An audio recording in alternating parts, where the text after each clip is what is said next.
So this is the headspace. This is the mentality both parties go into the relationship with. This is the body. This is how you show yourself and how your partner sees you.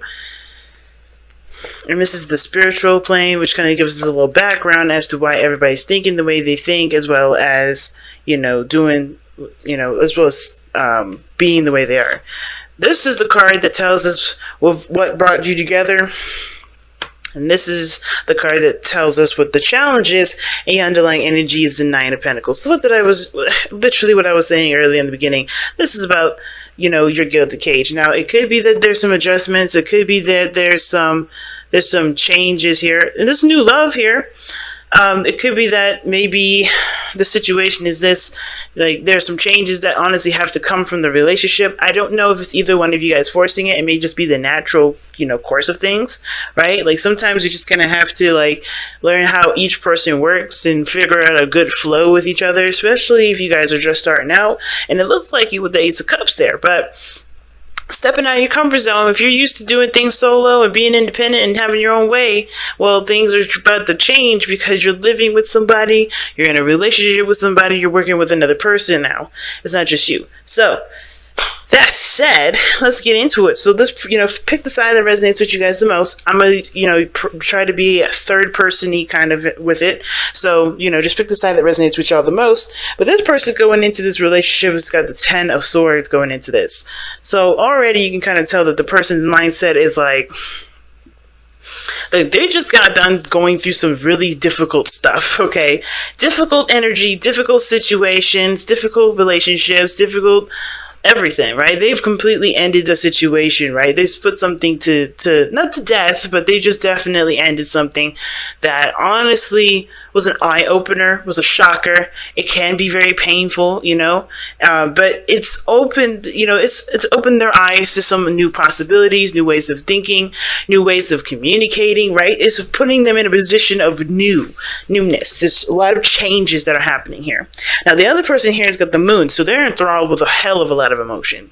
They're very much intense. Like, they feel that intense energy so potent that honestly they probably don't even know what to do with it. But I think the feeling is so intense that with this energy going on here with the relationship and everything, that they kind of feel a little bit not unhinged, but a little bit fearful, because the Moon does, put you in a position, it is really how we choose to deal with this energy. But usually, right, the normal human response to it would be going into the situation, trusting your instincts, and, trying to guide yourself through and not worry yourself about the details of the situation, just focusing on what your intuition is saying, focusing on focusing on what your heart's telling you.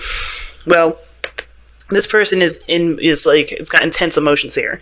So what they're thinking is not like they're seeing the relationship very clearly. I think this is very honeymoony kind of feeling, but at the same time, I get this vibe that they're afraid to lose something, or they're afraid of something that they've already lost, or, something that they've lost in the past, or they're really looking at the situation as, of course, they're enthralled with emotion, but they're also like hit with a ton of insecurities and anxiety, because that's what the Moon can do, right? It misconstrues, it changes the look of things, not because that's what the Moon does. It's just lack of light. You're in the darkness. You're trying to make your way through.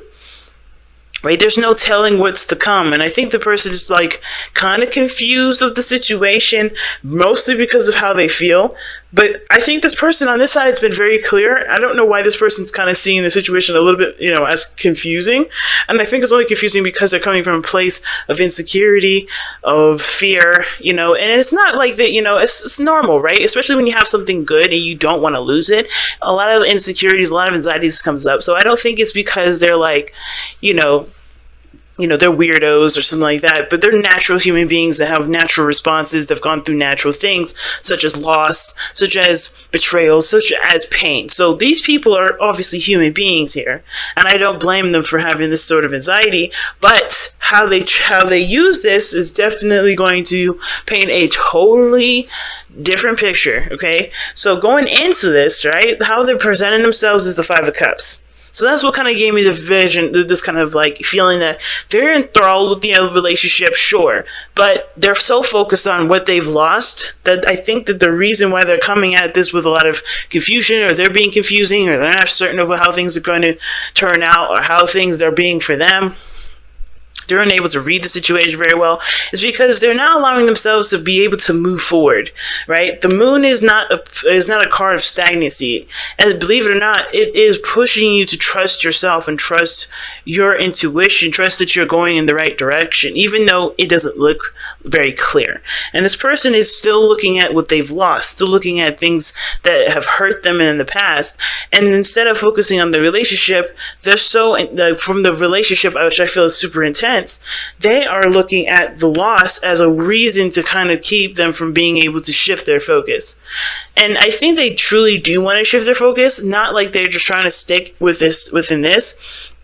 But as we saw earlier with true love, like over control issues and religious factors, this is something that's kind of been ingrained in them for quite some time. Whatever life, whatever style, whatever routine that they've got, they've had going on for such a long time, whatever that was, it's kept them, it's been keeping them company, whether that's misery, whether that's sadness, whatever this is, self-loathing even, but I feel like what's going on here with this person is that they're trying to shift their focus. They just don't know how to, because this is something that is obviously very new, and this is something outside of their comfort zone, but they're willing to take the steps. They just don't know how to shift the focus from what is bothering, what has hurt them in the past, right?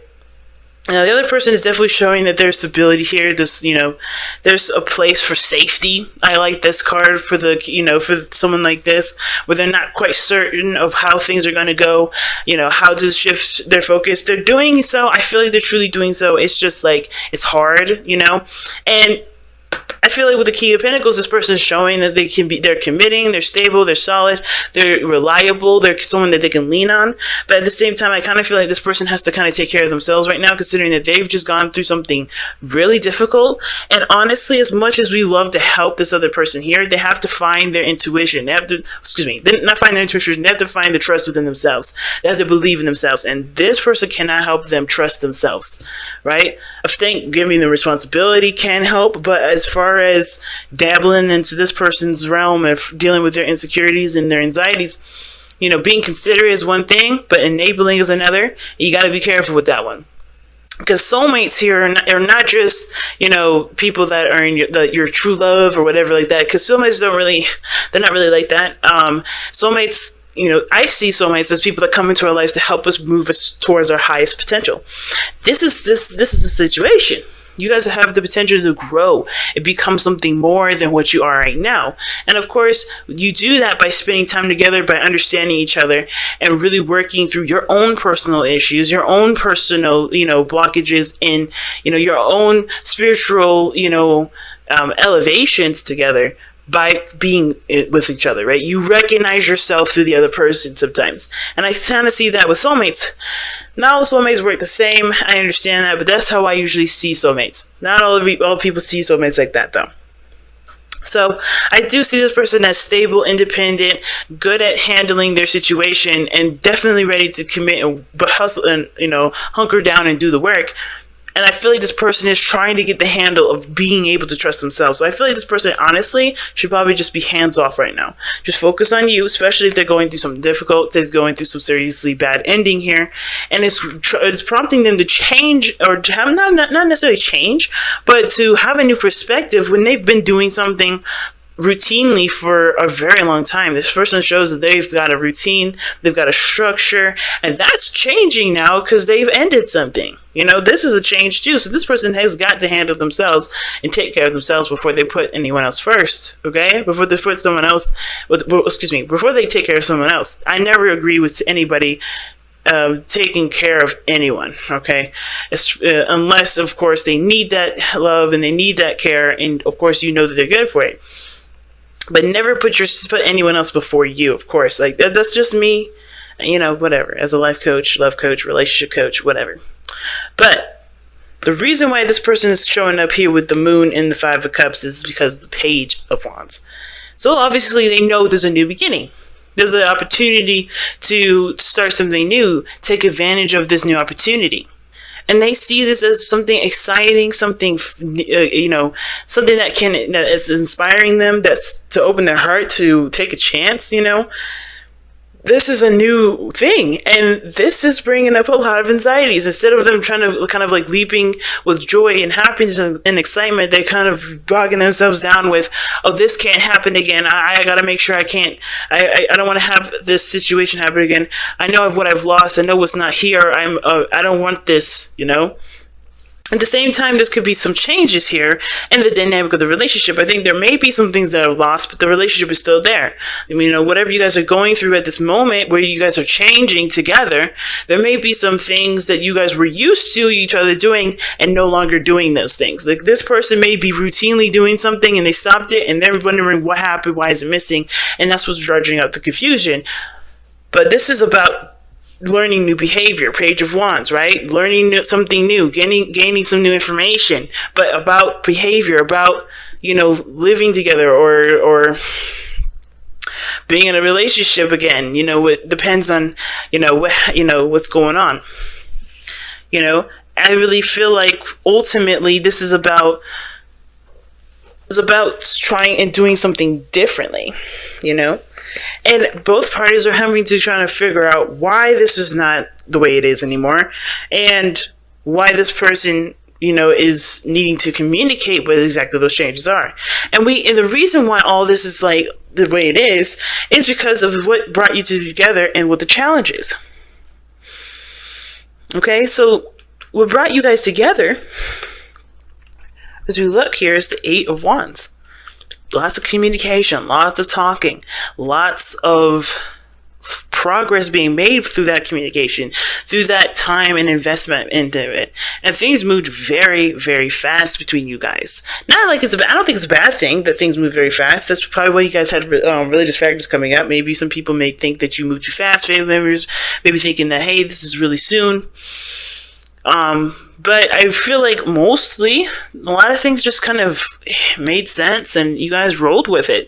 Things just kind of made sense and it felt good to be in that energy, right? I think at maybe one point for some of you guys, maybe this got overwhelming, but I feel like all in all, this is really something that really had the momentum with it already because you guys had good communication. But the challenge is starting again. Starting again may not be with each other, may not be like you guys are getting back together. It may not be an ex that's coming back. It could be, but I don't think it really is. I think this is like an opportunity that's come up where you may have had an opportunity to do something before with maybe someone else, something in the past, and you have the opportunity to do something differently because of what you have experienced in the past. You get what I'm saying? That's why I don't think this is necessarily an ex coming back. Again, this could totally be an ex coming back, but because you have experience with something very similar to this, you guys are able to apply what you've learned into this new opportunity to make it the most. That's why this person is really trying to shift their focus, or at least this person is not trying to be the pessimist of the relationship. They're trying to prevent what this was, the 3 of Cups.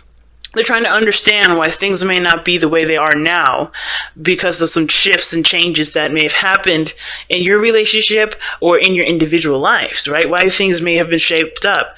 And that's not a bad thing, but I do think that there is a need for communication on that front and talking about it and stepping outside of your comfort zones about it so that way you guys can really get to the bottom of it.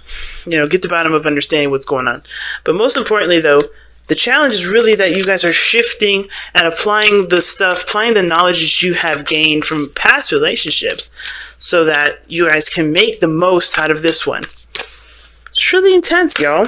And also, really quickly, I want to say this could be friends, family, co-workers. This doesn't have to be just, boyfriend, girlfriend, or spouses,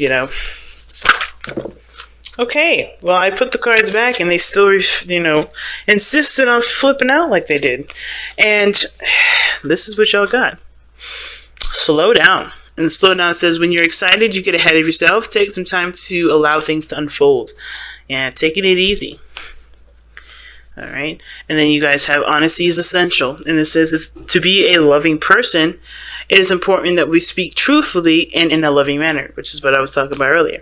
You guys connected because you guys communicated so well, but now there's a need for you guys to really communicate, especially if there's things that have changed in regards to how people are in the relationship, how the dynamic is going to work, so that everybody is on the same page. Because it looks like right now everybody's not quite on the same page, and that kind of discussion needs to definitely be communicated. And it's not to be seen as someone as like being a wuss or inferior or being pathetic. This is someone coming outside of their comfort zone and speaking their honest truths, coming from the heart and opening up. So, of course, when you communicate, you are totally 100% allowed to expect that from the other person if you're coming with them when they communicate with you about their issues. So a level of compassion is definitely needed, and the King of Pentacles is definitely, I wouldn't necessarily go to the King of Pentacles for that, because he's very practical. He's thinking about what needs to work, what balances are needed, what structures need to have to make a situation work, or what work needs to be done to get to a certain goalpost. But I feel like right now it's definitely talking about being open, being compassionate to yourself, be compassionate to your person, and be compassionate to the soulmate here, because they're going to be communicating with you and you're going to communicate with them a lot of your insecurities, and it's about figuring out a way to make it work, because I think you guys got great communication here. It's just about utilizing it with sensitive things, especially when it comes to things that make you feel anxious, all right?